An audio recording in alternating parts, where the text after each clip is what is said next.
Woohoo! Welcome to Conversations with Beth, where curiosity meets connection. I'm Beth Lees, a lifelong spiritual explorer, passionista, and a lover of deep, meaningful conversations. Shifts and Giggles is all about getting to know amazing people, doing wonderful things in this world in a fun and intimate way through interesting questions that spark laughter, insight, and those holy shift moments where suddenly your perspective changes. So get comfy, open your heart, and let's dive into some deep, meaningful conversation. I am super excited to have as my guest today the fabulous artist, Jen Colombo. I get to play in the creative sandbox with her. She's wildly whimsical and soulfully saturated. She's an artist whose watercolors don't just hang on the wall, they dance, breathe, and whisper secrets from the natural world. Jen is the magical force behind Nature's Essence, a stunning solo exhibit now on view at Serendipity Labs in Westport, Connecticut through the end of August. Her fabulous paintings are like visual poetry, each one a heartfelt conversation between color, nature, and your own wild, wondering self. In this juicy, joy-filled convo, we dive into the deep end of creativity. Jen shares what moves her, how she listens to the language of nature, and why art isn't just something she makes, it's something she channels.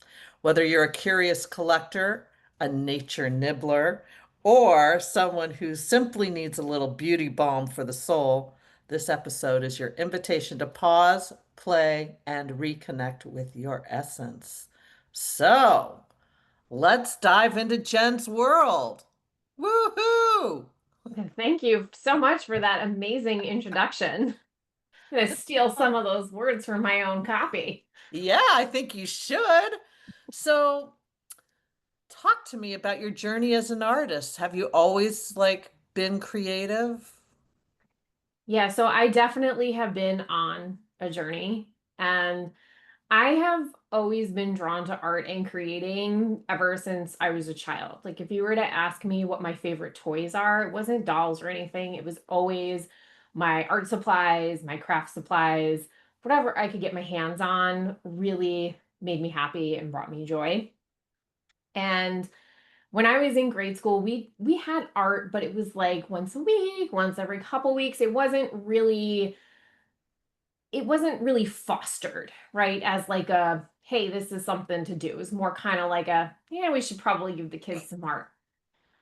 But when I went to high school, it was it was appreciated. It was really honored if you chose to take that path. And I did. So I was like, oh, my choices are freshman year to take art or to take Latin. This is a pretty obvious choice for me. I would have picked Latin. And a lot of people did pick Latin, but I chose the art track. And you didn't have to stay on it, but I chose to stay on it for for the 4 years that I was in high school, including my senior year. I would say that's where things really more took off for me. Like, I was in these really amazing art classes. I got to experience a lot of different things and mediums. But my senior year of high school, I was taught by an amazing, amazing watercolorist. And we were allowed to use professional supplies. This wasn't put your kid sets away now. This is grown up time. This is pro time. And I still remember, like, this is now over 25 years ago, but I can remember the day that I went to do our second watercolor painting, and it was choose your adventure. First one was copy and master, so you kind of get like a feel. Second one, I believe, was like pick whatever you wanted. And I picked an iris. And I still remember I put the water down on the paper. I loaded up my brush with color, and I dropped the color into the water, and it was just this psh, it just it exploded in the beautiful way in the water, and it was just like magic was unfolded before my eyes, and I was like hooked. I love that. Yeah. I was like, this is it. I did not understand at the time why I was so drawn to it. That came much later. But yeah, it was the love affair began, and I continued painting even in college. I would weave it into my class assignments, even though I went to school for theatrical scenery design. I didn't specifically go for art. It kind of like my journey was, it was there, and then it would kind of fall away, and I always keep getting pulled back to it even when I try not to. So 10 years ago, more than 10 years ago, I guess now, I finally just gave in to the very loud nudges that would not be quiet for me to return to painting. And it began a whole other journey of experiencing and both unlearning, unbecoming, and becoming who I always was meant to be, but had rules and regulations put around it. Well, so that brings me to a question that I have, which is creativity something we're born with, or is it something that we learn? Okay, so I think it's both. So I believe that we are all here to be creative beings. And I think where people get tripped up is when I hear people say, oh, but I'm not creative, I'm not an artist. They have a sort of tunnel vision of like what creativity is. And it's mostly because that's mostly what's in our awareness, like as we grow up, right? Like somebody's a musician, or they're a writer, or they're a dancer, or they're a visual artist, like I am. But creativity comes in all forms. It's in gardening, it's in cooking, it's even in organizing. It's how we problem solve. It's literally how we live sometimes every single day of our lives. We're just not aware of it because we have this preconceived notion of what creativity is. That's So, true. right? So I believe, and if you are a business owner, you are creative every single day, whether you like it or not. Like you are creating all of the things, whether it's offerings or social media posts or coming up with ideas, even if you have people helping you, you still are in a creation process to generate like what the outcome is going to be of the vision. And so I do believe we are all born creative. It's just expressed differently. But I also believe we can learn to tap more into our creativity if you're open to it and you're willing to go on the adventure. Hmm. So what would that look like, going on It, a creative adventure? yeah, so Beth knows that I do guide creative adventures, but I think this can be expressed in so many different ways. So for me, going on a creative adventure and exploration, and this is something I did when I first started painting again, and it's woven into the way that I guide people. Um, and that is you to let go of expectations, to be willing to be wrong, to be willing to see where things take you, to be willing to throw something in the trash can, to really be willing to understand that, like, you, for example, because it's so funny, people get so tied up with this on art, but when I use the music example, they're like, oh, yeah, like you wouldn't sit at a piano who've never played the piano before and expect to play Mozart, right? Like, Well, some people might, some but people I might, but wouldn't. like that's not really, you don't go to a first yoga class and like all the poses are amazing, right? Like there is also a practice that goes on, and you get to choose the path of like, do I really want to build a really strong foundation, whether it's visually creating or dancing, whatever the lane is, you get to choose, do I really want to do that? Or do I really want to just play and have fun and explore and experience with no expectations to the outcome and just see where the adventure takes me? And you might be able to do both, right? Like I have a foundation, but it's like way in the back. It's there. But now I lead everything when I create from intuition, from channeling, from all of that stuff. But I couldn't do that years ago. I needed a little bit of fundamentals to like help guide the journey. Um, Well, so how did you move from just being an artist making art to being an artist who channels her art? Yeah, that's such a great question. So this was a journey. So this was years ago when I decided to paint again. I just started to dip a toe into meditation. Doing energy work as a client came later. But I decided I was going to paint again after the voices wouldn't stop, the nudges, the shoves. They eventually became shoves until I said, "Okay, fine.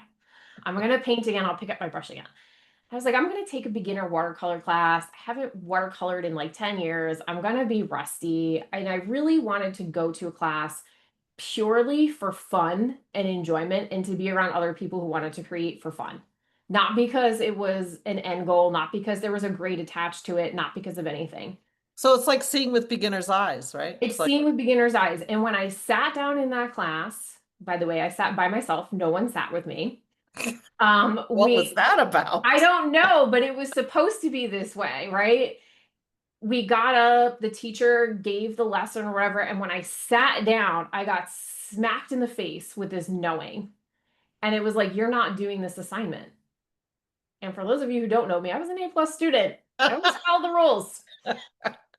And it was like, and I was like, okay, like I've been here before, and I know what happens when I ignore this voice, these nudges, this knowing. And I sat down and I put my headphones on and I put my iPod on and I was listening to some chanting music and some just, I think there was some classical music on there and things. And I was like, I am going to paint and just play with the colors following the music. I'm not I following love any of this that. assignment.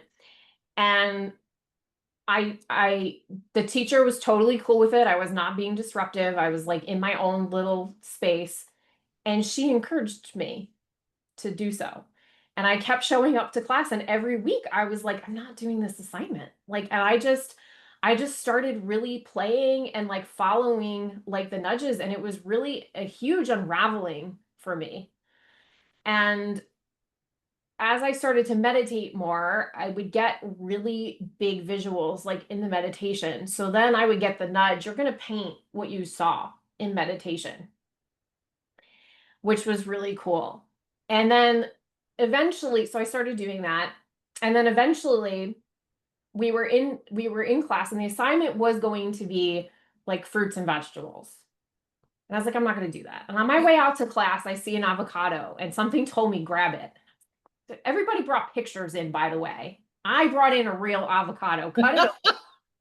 And I was like, but because I hadn't painted realistically in a while, I had no attachment to the outcome and no expectation. I thought this was going in the trash can because Well, I was that's the like, key right there. No I'm attachment to no the attachment. outcome. I was like, this is going in the trash. I haven't painted like this in a long time. It's okay. All of a sudden, bang, like I had this like avocado, like, and I was like, oh. And it was like this whole opening of like, I let the foundation sit to the back. I had the foundation. I let go of all attachment, and I was just in a pure creative flow state of entertainment and joy for myself. How fun. So had you been in that state before, do you think? No, I think maybe I was at times when I was a kid, but I got broken out of it because of following a rules or following an assignment. So it was like you came out of your head. I came completely out of my head and I started dropping into my heart and soul. And it was really like a journey. Like it took me a while to do this, showing up to class and like and then Well, that's the practice piece of it. that's the practice piece. And it was really every time was a letting go and being 100% okay of like this could go in the trash can and that's fine. Like no one is judging this. Like there's no expectation here. The only expectation is for me, and I get to choose what that is. And I was choosing to have fun and joy. And I never intended to start showing again. I never intended to start publicly showing or doing commissions or doing a show or anything that I'm doing now. It was just this path that I was starting to be led down. And I shared before that images would come in meditation and I would paint them. And then what started to switch and happen is that as I painted more and more and more and was finding myself in my process, the creative process itself became a form of meditation and is still my How highest cool form of is that? meditation. Yeah. I love that. Um, so I'm thinking, um, was was this whole process part of, like, was the process itself part of healing something within you? Oh, for sure. I didn't know it at the time, but I think as I started to get into it, I realized it. And now looking back, now that I have a much bigger like perspective and hindsight, I'm like, oh my gosh, like I was unraveling so many things. I was unraveling perfectionism. I was unraveling seriousness, right? Like I wanted to really just be in my joy. Yeah. I was unwinding everybody's parameters around my creativity and wanting to just paint like for me instead of for somebody else. And it was really healing in so many ways. It was a way for me to work through emotions. It was a way to get into a meditative state really easily and find myself and get into this really beautiful space of where like all sense of time and space seems to cease to exist and you have Yeah, no you're like in idea. flow. Yeah, and just in pure flow. And it was, I mean, it's probably hundreds of things that it did for me. I love that. Yeah. So, what's your ritual, your go-to ritual to get in the creative flow? Oh, this is such a good question. It has changed a little bit and it still like shifts and evolves over time, kind of just depending because like as I've noticed as I have evolved, it has evolved. But what I will say is the structure sort of stays the same, which is when I want to get into the creative flow, I first of all, I make sure I set myself up for success.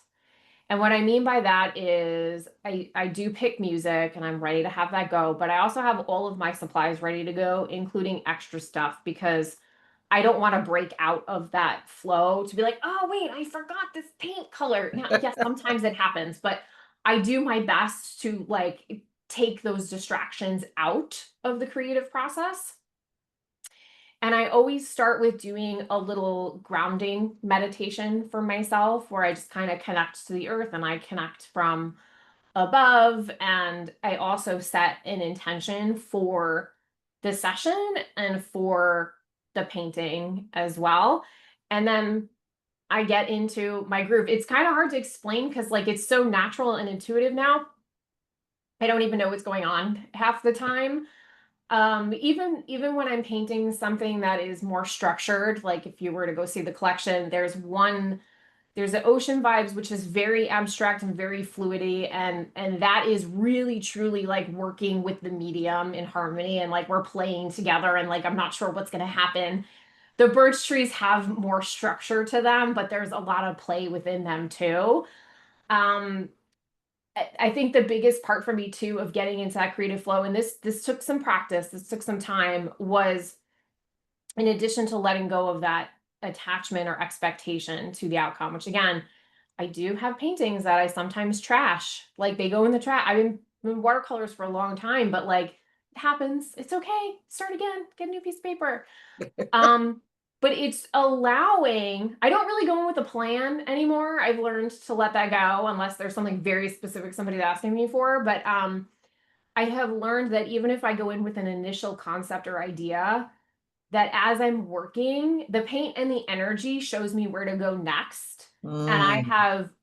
I release the plan, like the plan out the window. Like I'm willing to go with what I'm being shown and what is showing up. And that is so fun. Like it is Well, it just, sounds like it's a conversation. yeah, it is. It is a conversation. It's a conversation with me and the water and the paints. I like to think of it as we dance together in co-creation and harmony. Sometimes I lead, sometimes I let the paint take the lead, and energy is playing a very big part in my work as well. Like I am just being guided and I am moving with like where I'm being nudged as well as like what I'm being shown. Yeah, it sounds like it's a metaphor for how to live a fabulous life. Yeah. right? Yeah, for sure. Follow the nudges, go with the flow, don't be attached to the outcome. Be okay when it does not go well, be like, okay, what did I learn from this? Sometimes also like if I'm experimenting with a new collection, I do test stuff because I'm looking to see technical stuff like what paper is best going to serve this collection, what's going to give me the result I'm seeking, what paints, what's this. So there's mishaps because it's experimentation, right? And that's okay. When those mishaps happen, it's like, okay, what did I learn from this? What can I shift? What can I change? Is this about my approach? Okay, cool, great, moving on. That's Like, so cool. yeah. And you use lots, I mean, I know more recently you're really focusing on watercolors, but you've used lots of different mediums. Yeah, lots of different mediums. I mean, watercolor is my baby. Like I just love it so much. It just makes me so happy and that's really that fluidity thing. But it feels like I'm just in pure flow and playing. But yeah, I do also use other mediums and I still do requests on other mediums. Acrylics, mixed medias. I mean, I've been trained in all of these things. Just watercolors kind of taking the front seat at the moment. So talk to us about this collection you have up at Serendipity Labs in Westport. Yeah, so this collection is a collection called Nature's Essence, and it's really two collections. And one is based on the ocean, or actually, this is a great opportunity. You talked a little bit about this in my intro. I have the initial inspiration, which is from the ocean. However, I always invite people to have their own experience, I especially love with that. the abstract work, right? Because that is very meaningful to me, but something else might be meaningful to you. And you might see that something else in the work and it's pulling you in.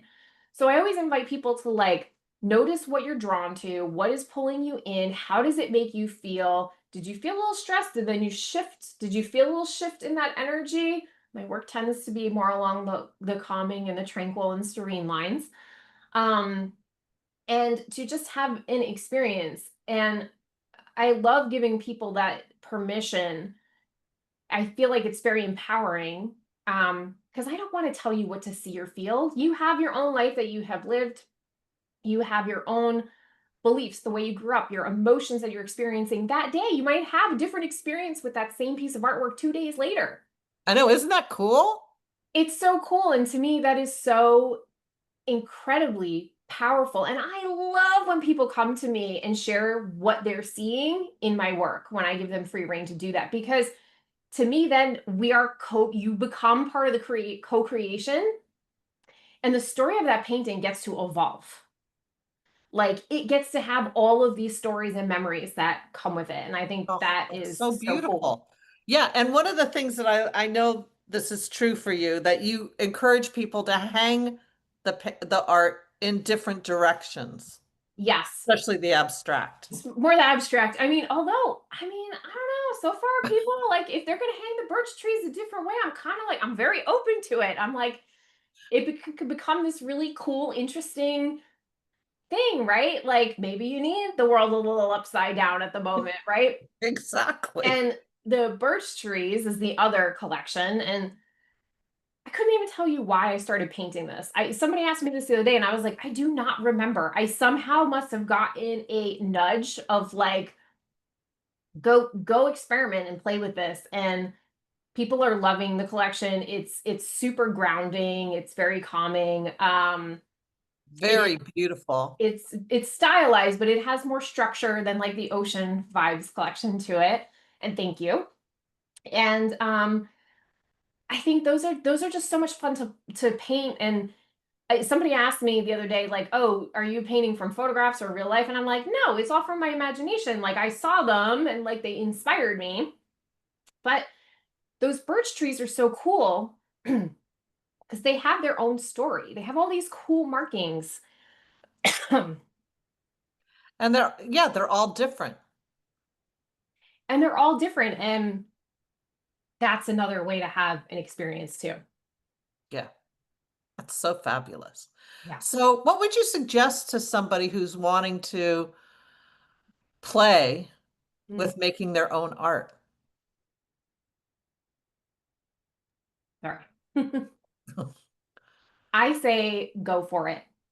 Go for it. Be willing to walk the path. And when you choose to walk this path, know that you are going to be a little uncomfortable.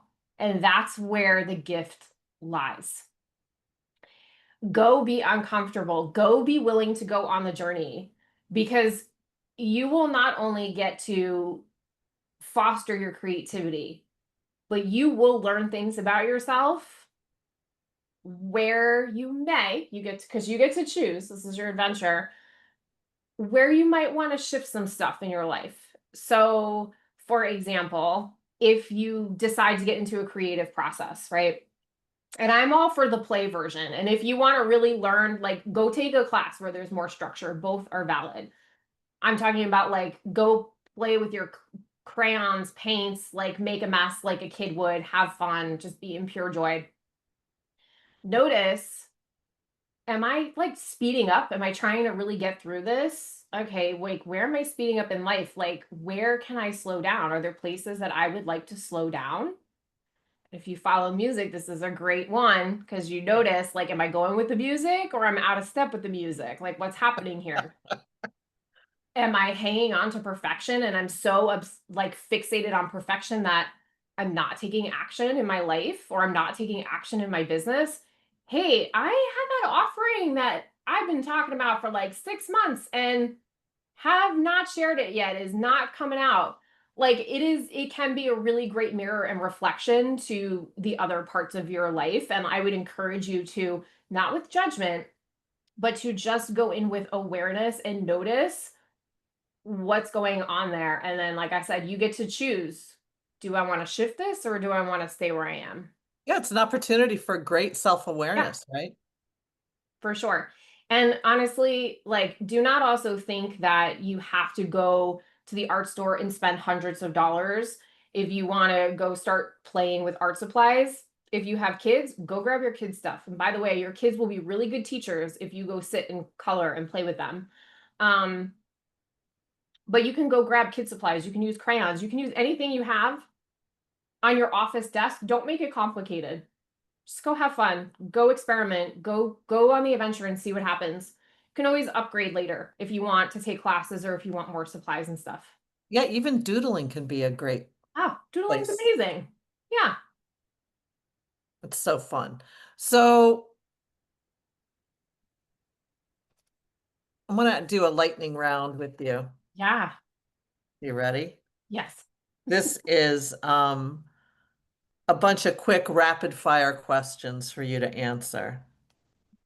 Just, like off the cuff, obviously. You don't have to it doesn't have to be deep and meaningful. It can be light and fun. And I know you're really good at this. All right, you ready? Yeah, let's go. What color best describes your current mood?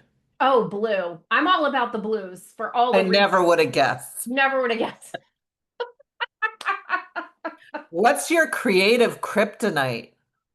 Oh, my creative kryptonite used to be perfection and too much structure and rigidity. Oh, Crushes that creative soul. nature walk or gallery stroll? Nature walk because it's inspiration for the gallery. What's the weirdest thing you've ever used as artistic inspiration? Oh, the weirdest thing I've ever used as artistic inspiration.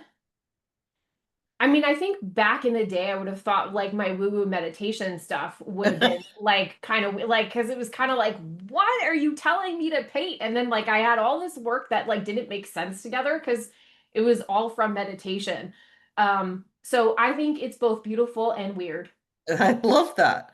Um, Favorite time of day to create? Oh, anytime during the day, like morning and afternoon are my sweet spot. Nice. What's one word people use to describe your art that always makes you smile? Peaceful. Studio essentials, candles, crystals, caffeine, or chaos? Oh, goodness. So crystals, seashells Oh, seashells. that I've collected, like they hang around in my space. Battery operated candles, because there's lots of flammability here, guys. We don't want to set the You're studio on very fire. practical. Can be practical. No caffeine, really good music, and really good like grounding in before I start painting. What's your favorite music to create art to? Ooh, so I have a few. So anything ambient in the meditative realm, like nature sounds, it kind of depends on what I'm doing. I also love instrumental classical music, like no singing to distract me. I like the instrumental stuff. I think that's really smart. Yeah. Here's one for you. If you could invite one artist, dead or alive, who would it be and why? Oh gosh. All right. I'm gonna All do right, the you can first. have two. You can have All two. right. Okay. I'm gonna pick two. One is Monet because I'm absolutely in love with all of his work. And I will say that after I became a meditator, I had a very different experience with all of the work that I loved as a younger person. That's interesting. I started experiencing it from a very different way. And I would love to know what his creative process was and what he was thinking, because I now see it as the painting of like energy and light, which I have no idea if that was his jam, but like it doesn't matter because that's my now experience. Yeah. The other person that I would love to speak to would be Georgia O'Keeffe, because I think she was a bit of a trailblazer Yeah, for and sure. she did quite a few really interesting things, including more recently I had learned she even did like artwork for advertisements for like Dole Pineapple. I think it was Dole Pineapple. Don't quote me on that. We have to Google that and make sure. But and I was like, it was not something I was ever taught what I had learned about her, but I saw at this exhibit, and I thought that was really cool for somebody of that time period, a woman who got to do Yeah. these things. And I would love to just have days long conversations with her. That's beautiful. Yeah. So, where can people come see this exhibit that you have in Westport?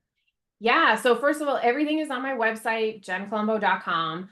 But until the end of August, you could go see it at Serendipity Labs, which is on the Post Road. It's a really beautiful co-working space. They're there Monday through Fridays from I think 8:30 to 5:30, but always check in case something changes because it's the summer. Yeah, and we're gonna do a closing. So Woohoo! we're gonna my art is gonna be there. We're gonna share the art, and I'm also gonna step out of my comfort zone and share the poems that I wrote that came with this collection that like a lot of people don't know about because I haven't shared enough about it yet. I'm so excited. And people can ask me questions too, like while we're there. That's TBD. So follow me on social media, get on my newsletter, whatever. I will announce it all over the socials, like when we You have are any really good at stuff. that. I love that balanced left brain, right brain thing you've got going on, girl. It works for me. Thank you. Is there a question that you wished I had asked you? Oh, oh, that feels like a trick question. It is a Um, trick we question. covered so much stuff. You know what? I wish you had asked me, like, would I tell my younger self something different? What would you tell your younger self, Jen Colombo? You know, I would tell my younger self that we're getting to do all these really cool things when we're older. And it would probably give her a little hint of that when we were younger, we had such a limited vision because like nobody told us that there were all of these possibilities and potentials out there that I now discovered as I'm older of all of these lanes we could have taken as a creative and an artist. And I wish I would have known that because I don't think I know I would have went on a different path. Not that I'm unhappy with the path I'm on now, but it would have been really cool to have explored many more things. Well, I love that. You're a very wise woman, Jen Colombo. Thank you. Thank you so much for being my guest. And everybody stay tuned for the next episode. Woohoo! Have a great rest of your day.